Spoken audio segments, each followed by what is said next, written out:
Okay, here we go. This is Chris Richardson running for Congress in 2024, but we are in a primary which is coming up in early spring. Okay, now let's talk about primaries. Nothing could be. Hello. And my supervisor said you do need to have the key, but, They insist. but after you're done, you just return it, okay? Okay, will do. Oh, yeah. Thank you. You're welcome. You bet. Well, that was an unsolicited interruption, but going to require me to be on my feet most of the time.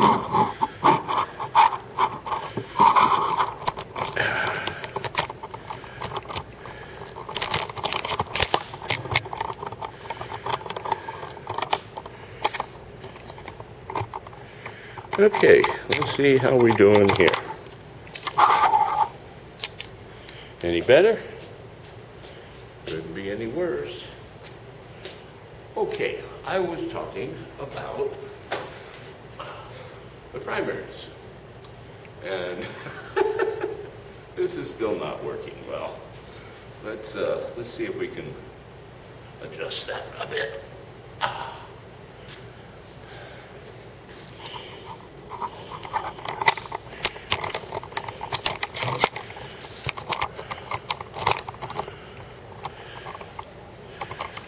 Okay, let's try down here and see how that looks. Okay. Well, that's okay, except it gets off the top of my head. Not a really good idea. Let's try getting that other segment up.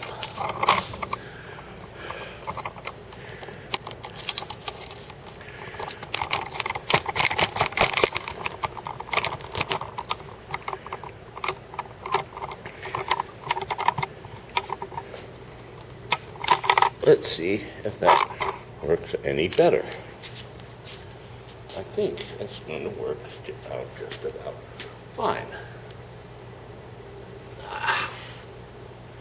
Okay.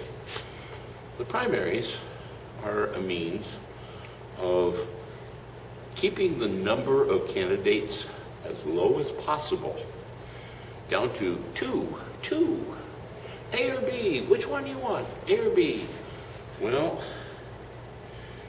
there is no blue, there is no red, there is only imperial purple. And they own both horses. So it doesn't matter who you vote for if we have a primary. What we need is ranked choice voting. Ranked choice voting is a means of having all of the candidates on the ballot. And you choose your top four. And that's huge. That's almost like democracy. Something that we are looking at in the rearview mirror right now. And we need to get back to it. We need more people in government than fewer. And I want to encourage the young men and women, run for these offices. You're no better than the people that are in them right now. In fact, you're probably got more common sense than they do. Unfortunately, you will be challenged a lot. They'll try to bribe you, and then if that doesn't work, they will threaten you. And if that doesn't work, they may go through with it. But the thing is that we got to stand up to these people. They are not doing the people any good. They are harming people, and we need to stop that. Now, what's really cool about this is that ends the primaries. there's a built-in rerun in the ranked choice voting, so that if you don't have somebody automatically with a majority, fine, then you open up the next level and see how that affects the run. And, you know, it keeps doing that until a leader shows up. And the thing is that those leaders are going to be a better representation of the people in that district. And we need to have that. We are losing our rights and our freedoms drastically, and we need to reestablish them. And this means that we need ranked choice voting. And just like they're doing in Maine, Massachusetts, and Berkeley, and San Francisco, as well as most of Europe and most of Central and South America. What a concept. You know, Cuba has 13 parties. And, you know, Bolivia has about the same. And, you know, they can find a ruler of their country fairly easy, and they can elect them and fire them and re-elect another leader very quickly. You know, one of the things that Elon Musk did to Bolivia, he threw out the socialist government in Bolivia and replaced it with a fascist government that represented less than 5% of the electorate. And this was just incredible because it robbed the people of so much voice. And the reason he did that was that Bolivia was sitting on 1/6 of the world's lithium. And he wanted that lithium to make batteries for his cars. Well, I'm sure he got some really good deals on that, but come the next election, the Bolivian people threw his party out and brought back in the Socialist Party.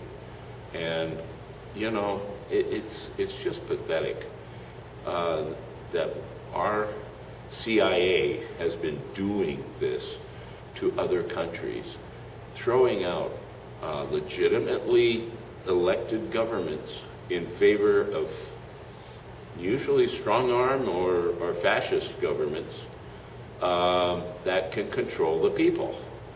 They don't want to have democracy in those countries.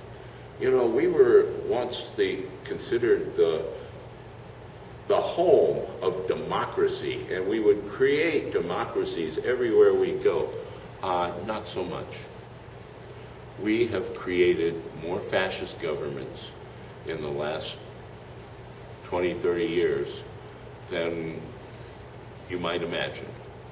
There is a book written by General Smedley Butler called War is a Racket. And he considers himself a thug for Wall Street, and that's what he was. He threw out the legitimate government of Hawaii and turned the whole country over to the Dole family. And they became an autocracy that was hurting so many people and forcing them to work in slave wages environments. And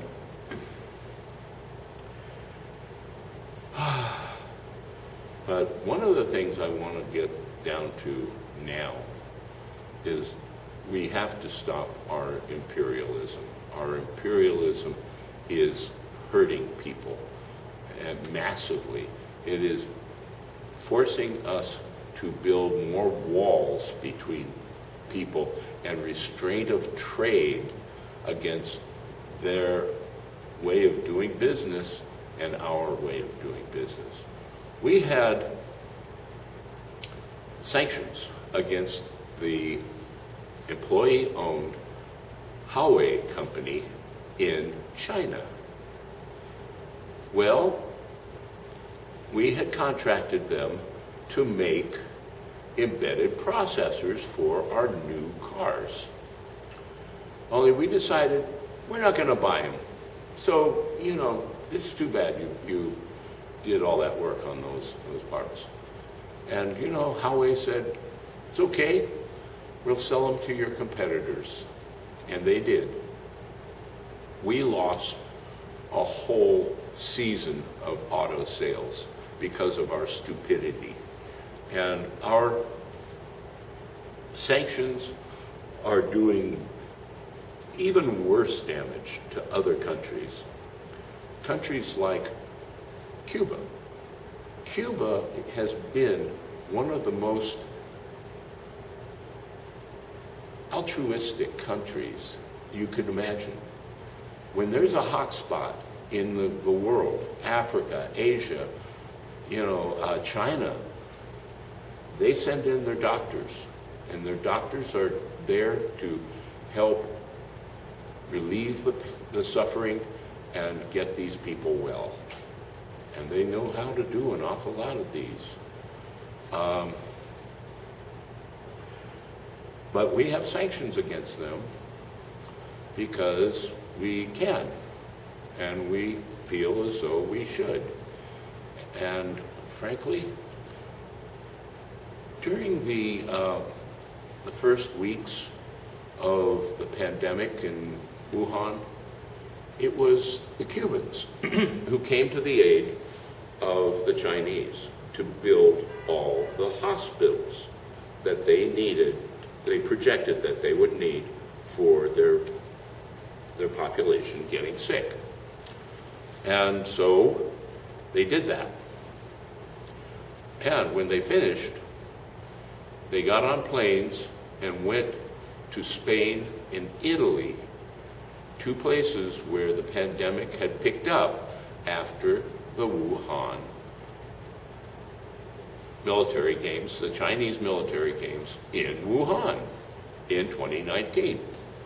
Now, I had a capture of the Wikipedia performance for the games, and I was very surprised to see that in the new release of Wikipedia, we did a whole lot better than we were originally reported.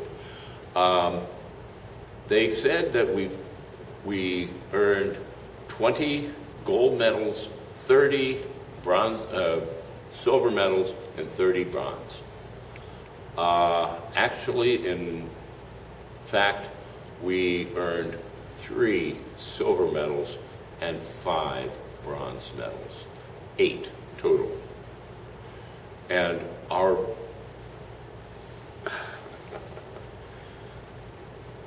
the original report on our attendance at the Wuhan Games was 174 attendees. Now, in the current release, they have 54.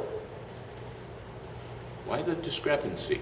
Well, the original population arrived sick, and their goal was to infect as many of the 9,000 attendees from all the different countries.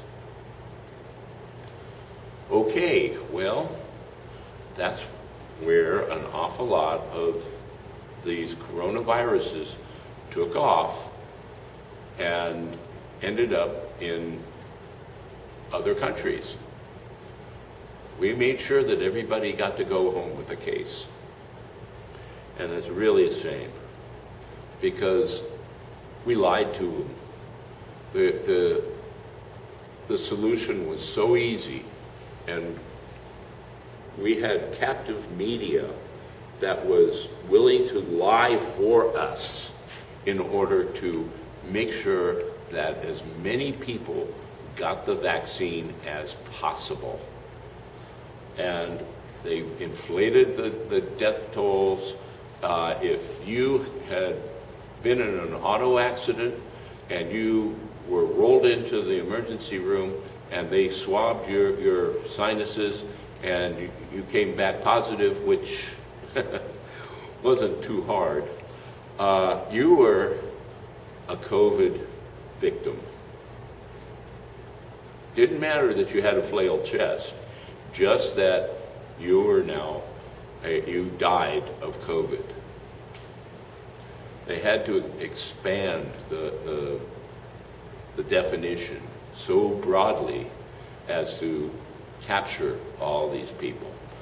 Okay, I'm going to end this at this point, and we're going to go on in just a couple of minutes. But right now, let's close this one.